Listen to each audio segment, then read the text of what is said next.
শুধুমাত্র এই দোয়াটি একবার পড়েন, আল্লাহ তাআলা আপনার 90 বছরের গুনাহ মাফ করে দেবেন ইনশাআল্লাহ।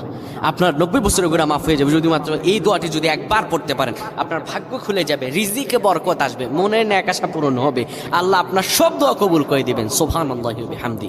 এত ফজিলত, এই দোয়াটা আপনারা শেয়ার করে দিবেন। এই যুবকেরা, আমল না করেও সওয়াব পাবা। তোমার একটি শেয়ারে, একটা বাটনে প্রেস করে তুমি সওয়াব পেয়ে যাবা। কারণ তুমি আমল না করো, অন্য কেউ যদি তোমার শেয়ারের বদৌলতে আমল করে, সওয়াব তুমি পেয়ে যাবা। নবীজির হাদিস। আমার ভাইয়েরা, আল্লাহর কাছে দোয়া করা, আল্লাহর কাছে দোয়া চাওয়া, এটি হলো মুমিনদের কাজ। আমার আল্লাহ বান্দাকে বলেন, বান্দারে উদউনি আস্তাজিব লাকুম, আমার কাছে চাও, আমার কাছে চাইলে আমি আল্লাহ তোমাকে দিয়ে দিব। কেউ যদি একবারে দোয়াটি পড়তে পারে, দোয়াটি হলো রব্বি ইন্নী যালামতু নাফসি ফাগফিরলি। কেউ যদি এই দোয়াটা একবার পড়তে পারে, আমার আল্লাহ তাআলা তার 90